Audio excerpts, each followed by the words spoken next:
मोदी के एक साइन से अमेरिका हो गया बर्बाद। डॉलर नहीं, अब लोकल करेंसी में होगा व्यापार। जिस डॉलर को देखकर दुनिया झुकती थी, आज उसी डॉलर को भारत ने ठेंगा दिखा दिया है। और यह सब हुआ सिर्फ एक साइन से। हाँ, एक छोटे से साइन ने अमेरिका की नींव हिला दी है। वो दौर गया जब भारत सिर्फ सुनता था, अब भारत करता है, वो भी अपने रूल्स पर। अब जरा सोचिए, वो डॉलर जिसे देखकर देशों की सरकारें कांप जाती थीं, आज भारत ने उसे किनारे कर दिया है।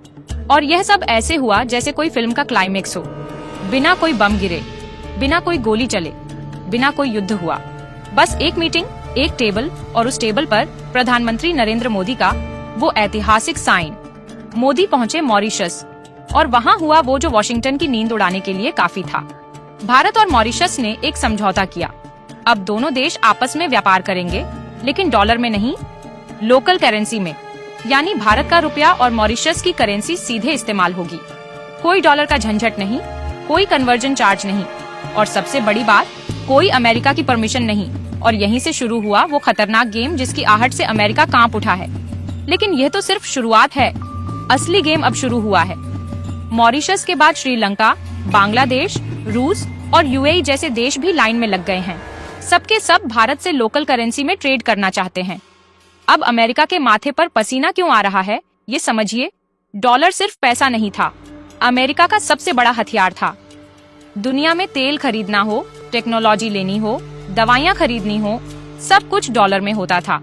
और क्योंकि सबको डॉलर चाहिए होता था, अमेरिका शेर बनकर बैठा रहता था। जो उसकी बात नहीं मानता, उस पर सैंक्शन लगा देता था। स्विफ्ट पेमेंट सिस्टम का इस्तेमाल करके देशों को ब्लॉक कर देता था। मतलब आप दुनिया से कट जाते थे, न माल मिलेगा न पेमेंट होगा। और अब भारत ने उसी सिस्टम को ठेंगा दिखा दिया है। जैसे ही भारत ने मॉरिशस के साथ यह ट्रेड डील साइन की, अमेरिका की आंखें फटी की फटी रह गईं। और जब पता चला कि श्रीलंका, बांग्लादेश और यूएई भी इसमें शामिल हो रहे हैं, तो अमेरिका ने धमकी दी कि अगर तुमने डॉलर छोड़ा तो हम 150% टैक्स लगा देंगे। लेकिन भारत चुप रहा। कोई प्रेस कॉन्फ्रेंस नहीं, कोई विरोध नहीं, बस मुस्कान और अगला चालाक कदम। भारत ने क्या किया? F-35 फाइटर जेट का ऑफर ठुकरा दिया।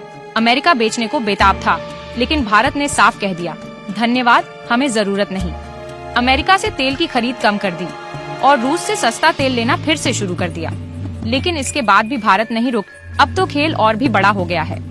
भारत और रूस मिलकर डिजिटल करेंसी नेटवर्क बना रहे हैं। भारत का डिजिटल रुपया और रूस का डिजिटल रूबल एक साथ। अब ना अमेरिका ब्लॉक कर पाएगा न रोक पाएगा। सोचिए, जब 10-15 देश भारत से लोकल करेंसी में व्यापार करेंगे, तो डॉलर की मांग वैसे ही गिर जाएगी। और जब मांग घटेगी तो कीमत भी गिरेगी। और जब डॉलर कमजोर होगा तो अमेरिका अपनी मर्जी नहीं चला पाएगा, दुनिया को कंट्रोल नहीं कर पाएगा। यही डर है अमेरिका का, और यही चाल है भारत की।